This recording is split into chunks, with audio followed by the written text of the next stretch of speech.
Hey guys, Lindsay Crosby of LockedOn MLB Prospects. We had a great conversation with Paul Francis Sullivan, call him Sully, of LockedOn MLB. We talked some of the big remaining free agents, Freddie Freeman, Carlos Correa. What do their teams do if they don't resign? We talked some of the veteran pitchers, Zach Greinke, Clayton Kershaw. Where should they go? And we talked about why haven't the Yankees been spending money like the Yankees that we know. So stay tuned. This is LockedOn MLB Prospects.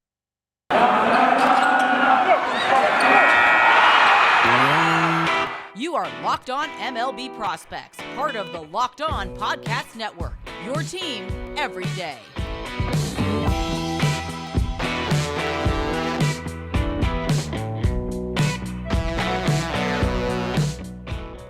Yusei Crosby, welcome to the show, the new host of Locked On MLB Prospects. How you doing, buddy? I'm doing great, Sully. Thanks for having me. And you're right, Auburn is a pretty nice place. I love That's it. really great. I mean, you and I were talking before the show began, and I back in my performing days, I used to do some shows, a lot of shows down south, and I always had very fond memories of Auburn performing both at the college and around there. Really great place, good solid baseball school. Gave us Bo Jackson, That's right. and we can't do better than that. So, and you do also do the Locked On Auburn show, right? Or are you no longer doing that? I am a co-host of that. So I Okay. appear about twice a week on that show as well. Actually, Monday's show, the show that came out yesterday, you can hear me on there talking all things Auburn football and basketball and baseball. There you go. And please note the incredible research I do on the show in terms of how often you're on there. If you put down $1.5 million in front of me, I couldn't tell you a single college football player for that. Save your money. But you know what? That's not why we're here. That's not why they brought me in. They brought me in to talk about baseball. Now, look it. We've got a lockout, Mm-hmm. and they haven't called me to fix it. Now, my phone, I got my phone. It can ring. But there are many, did I mention many free agents that are still available? When the door was shutting, like that scene in Raiders of the Lost Ark with the door coming down, Slip through. so a couple of them slipped through and grabbed the whip before it fell all the way down there. But alas, there are a few free agents are still floating in the ether. A couple of them really astonish me that they haven't found a home yet. Some, you understand, sometimes some players are going to wait to see their spring training. Now, what you and I are going to talk about a little bit here are some of the top free agents that are available, a little bit of potential landing spots, also prospects who could fill in if a team loses one of those players, and also just a couple other potential scenarios and potential trades and other top prospects who could be really key players when we enter the world of 2022, assuming there's a season. I want to point out one thing. It's strange that the player that won Rookie of the Year in the American League in 2021, Randy Arozarena, he was the Rookie of the Year, but played in his third postseason, as he played with the Cardinals in 2019, Tampa in the COVID season. He still had rookie eligibility left, so he played with Tampa again this year. Strange that your Rookie of the Year could be a veteran of the postseason, but here we go. So let's go through. You had a couple that you want to bring out right away. So let's just nosedive right into this and talk about some of the players and some of the holes and some of the legitimate stars who are still available out there. Yeah, so I grew up in the South in the days of the TBS Superstation. So no matter where you lived in the Southeastern United States, you were a Braves fan. So I'm a Braves fan. And the number one free agent for me available, Freddie Freeman. I mean, never thought it would go this far where Freddie Freeman would actually get to free agency. Obviously, he lives in California. He's from California. So there's a chance. Everybody still expects that he's going to re-sign with the Braves when the lockout's over, but there's a chance he could go somewhere else. And so if Freddie Freeman were to leave Atlanta, what does Atlanta do? And problem is the system has pretty much no corner infield talent. By far the weakest position in Atlanta's farm system is the corner infield. And so I think if Freddie Freeman does not get his 6 years, $180 million from Atlanta, which he's probably going to get, the Braves are going to have to make a trade to replace Freddie Freeman. Mm-hmm. Well, let me ask you a question, because you will see a player like Anthony Rizzo is available, or a player like Kyle Schwarber could be potentially available, or even Chris Bryant. I think Bryant is probably going to go to a team that needs third baseman or outfield help. But and I also believe that Freddie Freeman will, in the end, re-sign with the Atlanta Braves. It just is one of those things that, that he probably wants to take his victory lap Mm-hmm. after playing there for 11 plus seasons, to finally show up as not just a World Series champion, but as someone who contributed big time to that World Series title. That being said, the day we're recording this is Albert Pujols' birthday. And Albert Pujols ended his Cardinals career a World Series champion, contributed big time with that, with a 3-home-run game in the World Series against Texas. And he signed a Mongo contract with Anaheim that I think officially ends during the heat death of the universe. And you could see a player, basically, I've said that in the free agency era, if you have a player who spends 10 years with your team, you really can't ask for more than that.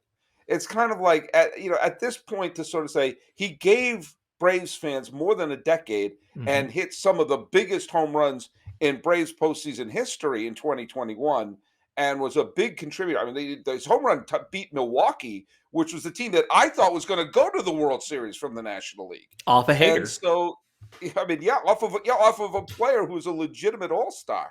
So, Braves fans, I'm sure you want Freddie Freeman back, but also you can't really cry if this is it.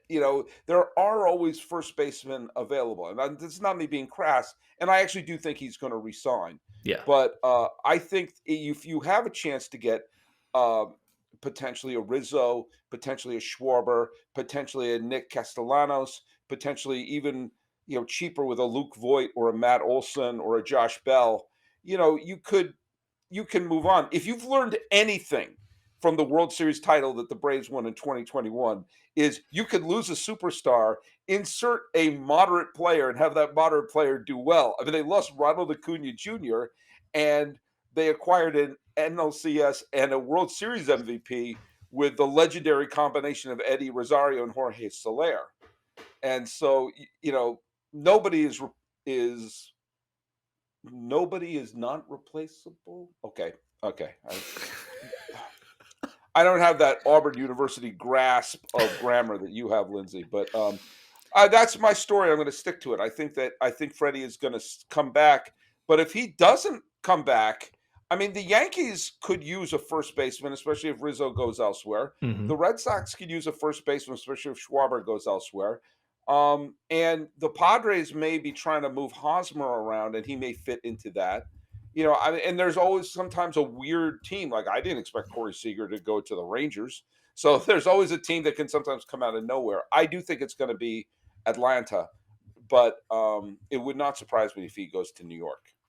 Yeah, they definitely cost themselves money by not extending him earlier when they had the chance. And the conversation around the fan base is pretty much they were waiting for financials to come out, because the way that it works with Liberty Media is the Braves are expected to raise their own payroll through the battery, through ticket sales and things like that. So with your COVID year, not having fans, the thought process was they had to make sure the money was there in the new season before they could offer him the deal. And by then it was already halfway through the season. July is when the Q2 financials come out. It's kind of too late to get an extension done, but they definitely cost themselves some money. If they sign him, they're going to have to give him that 6th year. They probably cost themselves $20 million over the course of the deal. I will say one thing too about I am not involved, despite the rumors, I'm not involved with any of the financials of the Atlanta Braves organization by any stretch of the imagination. But a team's fan base and season ticket base usually expands after the World Series championship year. Now, of course, we're going to assume there's a season. We're going to assume there's not going to be another variant that wipes things out. But the enthusiasm for going to the Braves, assuming we have a season, is going to skyrocket in the wake of a World Series title. And all of the cynicism of losing all those Game 5 of the division series, blowing the NLCS to Los Angeles, all this sort of stuff. That's all flushed down the toilet. And I think bringing back Freddie Freeman is, I mean, in so many ways, just makes it a absolute surefire bet that the Braves fan base will be there to to witness it and to support them. And by the way, if you want to make any bets, go to BetOnline, which is your number one spot for all the best sports wagering for 2022. New year, new updated desktop and mobile website. Sign up today and receive your 50% welcome bonus on your first deposit. Just use the promo code LOCKEDON to get started. From football, basketball, hockey, boxing, UFC, right down to your favorite Las Vegas casino games. Don't wait to take advantage of all the amazing offers for 2022. BetOnline is the fastest and easiest way to wager on all your favorite sports. BetOnline, that's where the game starts. Okay, we are still here with Lindsay Crosby of LockedOn MLB Prospects. I want to talk about these two names are intertwined. You can't talk about one without the other. And again, I may be jumping on you a little because I'm not sure if this is one you prepare, but it's one I do want to talk about. Carlos Correa and Trevor Story.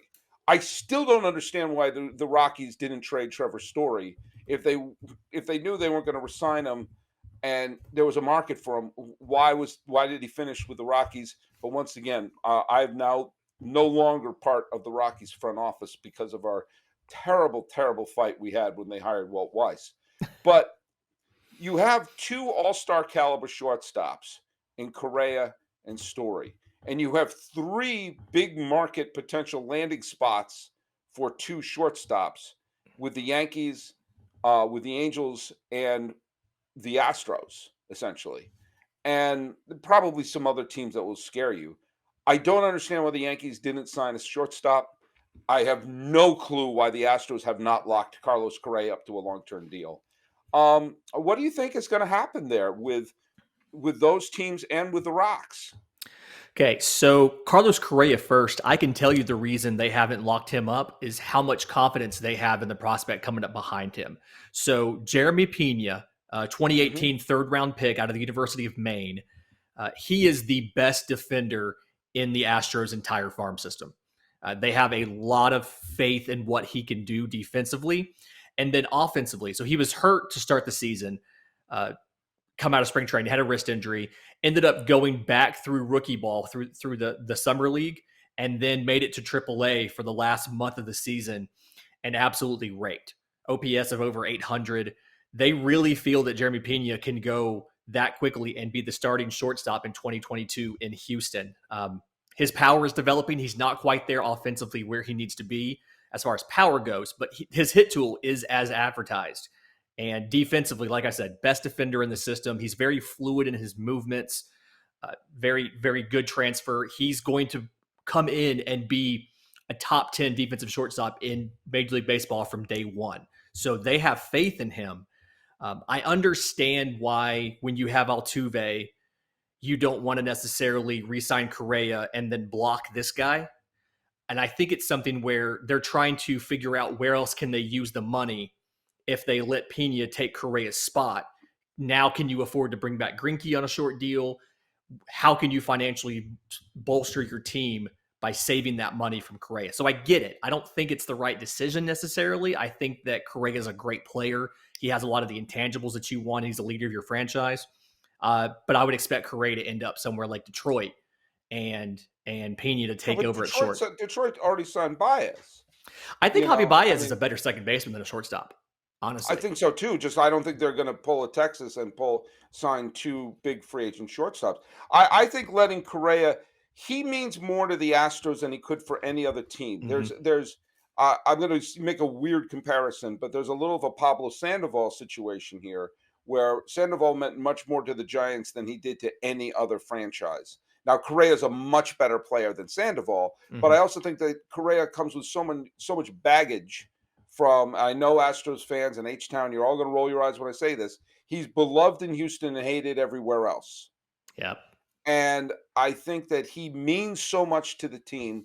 He means so much to the community. He means so much to that franchise, and he means so much to the other players. He is almost a keystone player, I think, more than Altuve. I know that may be sacrilegious to say, but I think Correa understands his role on the team, understands the Astros' role in baseball, and is the leader of that team. And look, at leaders have left. I mentioned Albert Pujols earlier. You've seen situations like this, and someone will step in. I get it. I understand it. And if Pena comes in and is all of a sudden he's the second coming, then all of a sudden, well, oh man, I can't believe Sully didn't, what a dumb move that would have been to sign Correa. That's all hindsight bias. I think what we see with Correa, with a window of opportunity to win a baggage-free World Series title still there in a wide open American League, and letting a franchise player go, I just think is madness. I think he would fit in. I think Yankee fans say, "Oh, we don't want him because he cheated." Shut up! You love him. You loved Sabathia, and he hated the Yankees were going. You loved Johnny Damon. Knock it off. I actually think the team that could swoop in and sign him is Anaheim, because I think that he would fit in great in that infield. Of course, the Angels need more pitching than anything else. They don't necessarily need another MVP on that team. They need a couple of Cy Young Award winners on that team. But to remove Correa from the Astros and plunk him onto their team, again, we mentioned them signing Albert Pujols, and that contract didn't turn out to be a great move in the end. But I think there's a lot going on. Pena could wind up being a wonderful player, or this could be Sil Campusano with the Blue Jays all over again. And for anyone who understands that reference, God bless you. But he was George Bell was the MVP of the American League in 1987, and the next year they moved Bell to DH to make room for Sil Campusano, who was going to be the next great Blue Jay player of all time. And the fact that you drew a blank when I mentioned the name Sil Campusano probably will let you know how well that went. As George Bell hit 3 home runs on opening day and remained an elite slugger for the next few years, and Campusano never quite made it. Look, you're big on prospects. You have a whole damn podcast on it. I get it. And we all will project things. Meanwhile, we're also projecting that how the Padres have to dump Will Myers because of that contract. You remember him, the guy who was such a great prospect that people thought it was insane that the Royals would trade him away. I mean, this is the guy who's going to be a franchise player. Correa's already a franchise player. He is. There are not many players like that. And to just let him walk because of the potential of a dude named Pena, I mean, again, it could work out great. And there have been instances of letting players walk, and oh my God, it was a perfect move. They let him; they stepped right in, but it doesn't always work out that way. Most often, it doesn't. Yeah, and the problem for Houston is just working on the financials. They've got a hole in the outfield still; they're still trying to fill, and then it's just figuring out who can we afford to give another contract to. And for some reason, I think they see Correa as more expendable. And I'm guessing it's because of his 2020 season. He rebounded completely in 2021. Look back to exactly what he was. 2020 was obviously an aberration. But for everybody. Yeah. For everybody it was an aberration. Except for Freddie Freeman. He got an MVP. All right, fine. Yeah. I mean, 2020 made us think that Trevor Bauer was a Cy Young Award winner, for goodness sakes. It was a 60-game season. It was an aberration for everybody. Let's look at everyone's stats in May and say that's all. That's all, folks. Now, of course, those who do not sign Correa could always sign Trevor Story, who I think he's going to go to the Yankees. But then again, the Yankees have just been playing, frugal times, and I keep, Peraza and some of the other players we hear in their farm system. Again, we've had so many huge shortstops that were available. I thought Corey Seager was absolutely going to the Yankees. I thought it was the perfect fit for the Yankees. And, he went to Texas. Peraza, I think they have another shortstop in their system that they're talking about. That Volpe, thank you very much. And, again, they could wind up being, the next, remember Jeter got his chance because Tony Fernandez got hurt. But, Story would make a great fit for the Yankees. I think Correa would make a great fit for the Yankees. But I personally think Correa. I do think Correa is going to go to. I was going to say just a few weeks ago, I would have said the Astros. He's going to return. I do think he's going to go to the Angels, and I think Story's going to go to New York. Yeah, so the Angels don't have a lot of middle infield depth in the system. So I can absolutely see the Angels as a great destination. The Yankees have a lot of faith in Peraza. They think he'll be up in 22. And the comparisons that I've gotten both offensively and defensively for Peraza are Derek Jeter. So it's a lot to live up to offensively. It's not a lot to live up to defensively. Sacrilege. Yeah, it's hard. It's hard to compare, anybody to Derek Jeter, and I think they mean more of the offensive profile than what he's going to do in October and November and things like that. But yeah, no, he's not the twitchiest athlete, but he absolutely defensively can stick it short, and he's going to be a middle of the lineup hitter. So he's not going to be one of your leadoff guys, but he's going to bat fifth, sixth. He's going to give you consistent at bats. And right now in New York, I think they need competency at shortstop more than anything. I can see them going either direction. I think that they probably want to re-sign Rizzo or sign Bryant, and I don't think they can do one of those guys and Story. So I think what's going to happen is it's going to be either Rizzo, Bryant, or him. Look, I am a classic Yankee hater, so I'm not lamenting this. I just don't understand this. These are the Yankees, and the thing that derailed them last year. I'll say derail. I mean, they were a 90-win team that made the postseason, but they didn't have a chance. I mean, even if they wound up beating Boston, which they got thumped by Boston, they would not have made it to the World Series. Like, this is not a World Series team. And the thing that thumped them last year, their starting pitching was actually pretty good. Their offense was completely unreliable. You had Judge and you had Stanton. After that, I mean, they had LeMahieu, who had a disappointing season. Urshela had a disappointing season. Their outfield was a mess, save for Judge. And and Rizzo did fine when they acquired him, but Gallo didn't do piddly poo. I mean, they needed a spark plug in their offense. Carlos Correa. Yeah, the reason or Trevor Story or Seager. I mean, what are we talking about here? Why are the Yankees saying, "Well, if we get this person to platoon, then maybe we get"? I'm sorry.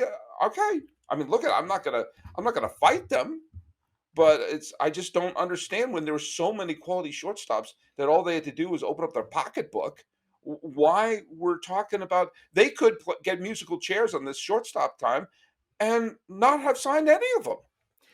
I think the Yankees issue is it's no longer George Steinbrenner's Yankees. It's Hal Steinbrenner's Yankees. They're already at $221 million in payroll for 22. So they're already 11 million over the luxury tax cap, assuming it's not lifted in the new CBA.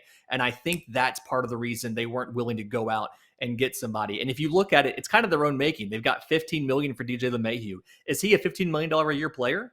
Like, I don't think he is. Was the first few years he played him. He was the first few years. Yeah, I mean, let me ask you a question because I'm going to jump around here a little bit here. We had mentioned Freddie Freeman, and we had also mentioned Rosario and Soler. If they bring back either one of them, obviously it would be a short-term deal. I think that Soler will wind up going to one of those teams that desperately needs offense, like Cleveland or Minnesota. They have Kristen Pache and Drew Waters in their system for Atlanta. It's Pache, right? I'm pronouncing it correctly, right? Pache, sorry. Pache. Kristen Pache, who already has a World Series ring and like Rosarena is a postseason veteran at this point. But is he ready to step in to that outfield but more importantly and more to the point, step in with his bat? So if they do lose Freddie Freeman, they do add a new bat and a new, for the lack of a better word, dimension to their lineup as they try to repeat in 2022. So based on the 2020 postseason, they thought Pache would be ready for 21. And he's actually opened the season in Atlanta, and it was a combination of a hamstring strain and just offensively, he looked completely lost at the plate. So he spent the year at AAA, was around a league average hitter. Offensively, I don't think he's ever going to be that guy who will hit like you think of a Ronald Acuna or somebody who's a dynamic hitter. I think at best he's going to be pull heavy, league average with high strikeouts. I think of the two outfielders, Drew Waters has a better chance to make an impact offensively, but same thing. He's also having strikeout issues as well at AAA. And if you're struggling at AAA, then if we promote you, you're just going to struggle worse when you get to the bigs. And so Atlanta needs one of those two guys to figure it out and figure it out rather quickly. I would expect if they had one of those guys to open the season in Atlanta, it would be Pache, simply because he's considered to be, in the words of some folks in Atlanta's system, a generational talent at center field defensively. I mean, that's their words, not mine. The comparison they use is Andrew Jones as far as defense goes.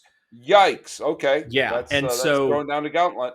Yeah. So if his defense is as good as advertised, I think he may open up in Atlanta, but he does have minor league options. If you see him struggle offensively again, once Ronald Acuna comes back, they may send him back down again. But I don't think either one of them is offensively ready for the majors, and Atlanta has to figure out that third spot. You're going to have Duvall's coming back. You have to re-sign somebody out of Soler, Rosario, Jock Peterson, and then Acuna is supposed to be ready around May or so. Well, you need a third outfielder until then. Is it Marcell Ozuna? He has a whole personal situation going on. Is it him? Is it somebody else? I don't think Atlanta quite knows what they're going to do yet. And that's why I actually think if Freddie Freeman doesn't work out, the Braves should look at bringing somebody in like a Chris Bryant or trade for someone like Matt Olson. Well, whoever they're going to bring in, they need to have someone who's going to give the team a little boost of energy, especially if they wind up losing Freddie Freeman. And if you need a boost of energy, may I recommend a Built Bar? It's a new year, and so that means New Year's resolutions. That means maybe it means you getting fit, losing some weight, eating healthier. Make sure to include Built Bar into your plan. Built Bar is a protein bar that tastes like a candy bar, maybe even better than a candy bar.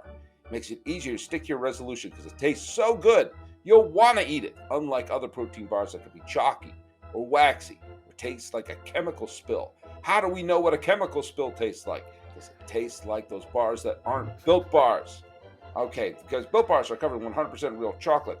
Most Built Bars contain 130 calories, 4 grams sugar, 4 grams net carbs, and 17 grams of protein. Compare that to a candy bar. I mean, seriously, it's a candy bar that we're comparing it to. I mean, I could read the copy here, but come on. You don't need a candy bar saying, oh, I'm really trying to take care of myself. Here's a candy bar. Grab the Built Bar. Listen to your pal Sully. Why would I steer you wrong? You want variety? I'll give you variety. You like coconut almond? Bam. Peanut butter brownie? Boom. Cookies and cream, salted caramel, mint brownie. Which one's my favorite, you're wondering? Raspberry. I love the raspberry covered chocolate. Got that good tanginess. Doing so well. So many more flavors. In fact, Built is always coming out with new limited time flavors. So check out Built.com and see what's new. Go to Built.com. Use promo code LOCK15. Get 15% off your order. Use promo code LOCK15 for 15% off at Built.com for those Built Bars. Sing that jingle with me. Built Bars, they're good. We're here with Lindsay Crosby. I'm singing about Built Bars. I'm just going to go quickly through some of the other names that are out there. I personally find Chris Bryant to be one of the most, you alluded to him a little bit. I find him, obviously, he's no longer the MVP that he was a few years ago, but he's still a very good player. And I think his greatest, for the lack of a better word, value is the fact that you can play him at third, you can play him at first, you can play him in the outfield. I think a team like the Mets should be salivating over him. I think San Francisco should look long and hard about bringing him in there. He could fit in with the Yankees. He could fit in with Seattle. He could fit in with Anaheim. He could fit in with Cleveland. The Cleveland is, I think, such an interesting case because they've done the hard thing. They've developed a good pitching staff. They can't hit. And you keep thinking about, like, just get every available hitter to sign in a one-year deal with that pitching staff in that division. You have a chance to win 90 games and roll the dice and maybe end a curse or two. But I think Bryant is an interesting case. The Giants have Ramos in their farm system, who could fill in the lineup. But I think Bryant, once the lockout ends, and hopefully, knock on desk, it'll end soon. I think Bryant is a very attractive choice. Maybe for, as I said, the Mets, the Yankees, the Red Sox, potentially the Dodgers, the Giants, the Cubs, Seattle. I mean, all these teams could use a player either in the corner outfield, first base, or Atlanta for that matter. Yeah, I originally thought the Mets would go after Bryant, just something kind of to make a splash. They're already at $254 million in salary. So at this point, adding another big contract, you can do it, just understanding you're paying a few years of luxury tax if you do. And again, we don't know what the CBA is going to look like as far as the tax threshold. I really think, like, if it was me, I think the Angels should go out and sign Chris Bryant. I think that's something where you have obviously there's now an opening at third. You've moved on from Rendon. I mean, you haven't moved on from Rendon, but they've shown that they're willing to play other guys there and not have him be a regular. You already moved on from Albert Pujols, so you've kind of shown the fans we're serious. We're trying to compete now. You have the reigning MVP. You have Mike Trout, who's never made the playoffs. Chris Bryant's a guy who could. Made it once. That's right, he did. 2014. I'm sorry, you're right. And he is homered in 1/3 of his playoff games. But it's something where Chris Bryant fills a lot of potential holes in your lineup. If you're the Angels, and the money makes sense. They just went out and drafted 20 pitchers in the draft last year. And so you have to think pitching help is coming. I know they need more. They're going to always need more pitchers, but Chris Bryant's a guy that can do a lot and can help you out all around the diamond wherever you have issues, whether it's outfield, third base. Like you said, you're not moving Jared Walsh off of first base, but third and the outfield both. Yeah, and I mean, Nick Castellanos is another one who's an interesting and I think a potential Atlanta spot for him. Schwarber is, I think, very interesting just because, I mean, he's not the greatest all-round player, but he has such great power. He does well wherever he goes. I think he'd be a great fit for certainly a sort of a.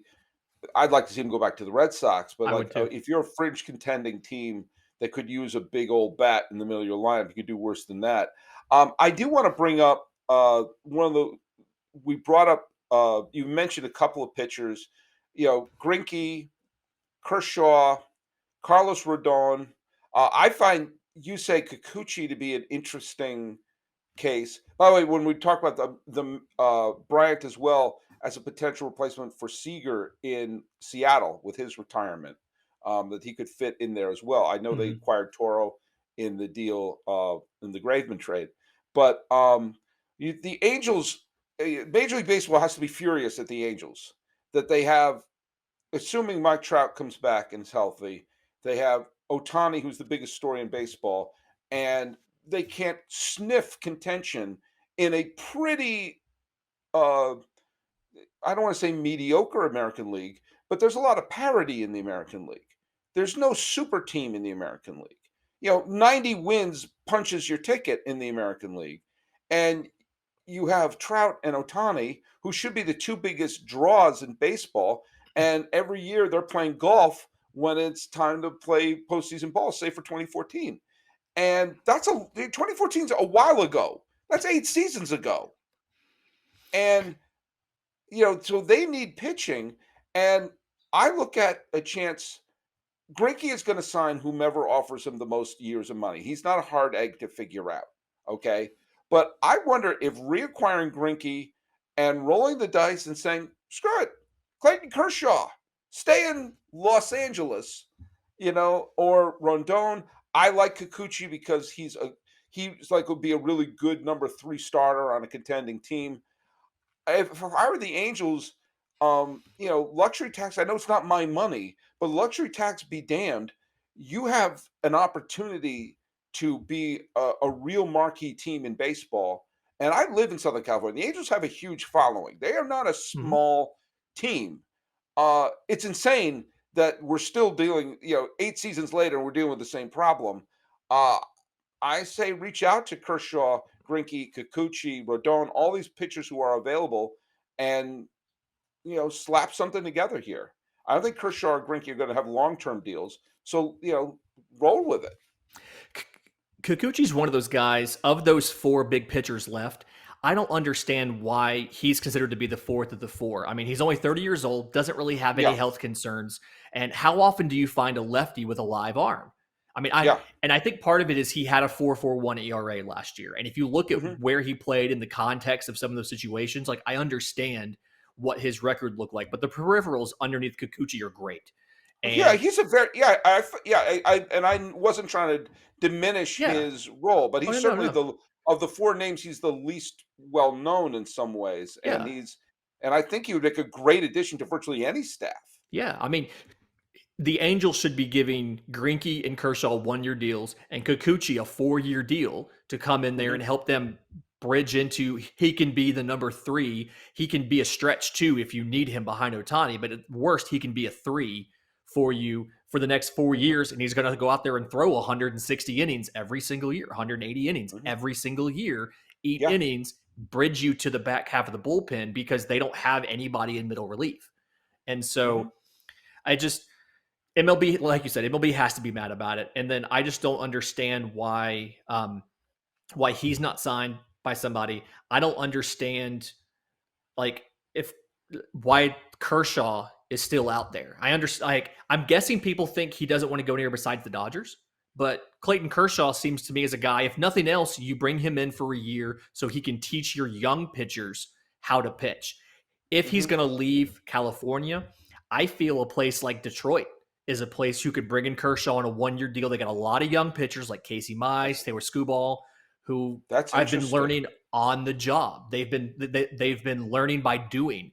Bringing a veteran like Kershaw who can show these guys what it means to be a pro day in day out, teach them some tricks, and you'll see Detroit 3 years down the line. That is going to be one of the better starting rotations in baseball. Let me ask you a question. Another team that is, especially if they have a lot of their pitchers healthy for next year, Miami has a lot of good quality arms in their staff, and some of them are major. Some of them are already major league level, but let's just say I mean, I believe this is of all my notes. I never thought of this until you just mentioned Detroit. I thought that's a really interesting place because Detroit, by the end of the year, was not a pushover. No. By the end of the year, Detroit was actually playing. For a while that was a guaranteed W when you head into Comerica, and by the end of the year they were a decent team. But if you have Trevor Rogers, Sandy Alcantara, possibly if Lopez is healthy, and and Eliezer Hernandez or someone else, you insert a Kershaw or a Greinke into that kind of rotation where you say, here's a guy who's been there, done that, and they're playing almost the Charlie Liebrandt role when Mm-hmm. he came over to the Braves in the early 1990s. That to me, I hadn't thought of that with Kershaw, but that could absolutely be the role that he could play, unless he just winds up signing with Texas because Texas is desperately trying to win the 2020 World Series. Um, I don't know how that would go, but that's a really interesting. I had not thought of that, but that's an interesting idea, and that made me think of the Marlins because the two participants of the '97 World Series, the Marlins and Cleveland, are teams that can pitch but can't hit. But if you add a Kershaw, then all of a sudden that Marlins team becomes really, really, becomes a threat. Yeah. And there's somebody listening right now who is complaining about how many pitchers the Marlins have, and they're saying we don't have room for Kershaw. And let me tell you, one, pitching depth will always work itself out. Always, You may think yes, you have too many, and I mean, you'd never be works right. out. You've got Sixto Sanchez, you've got Cody Poteet, you've got like 8. You have 8 viable starters going into spring Good, training.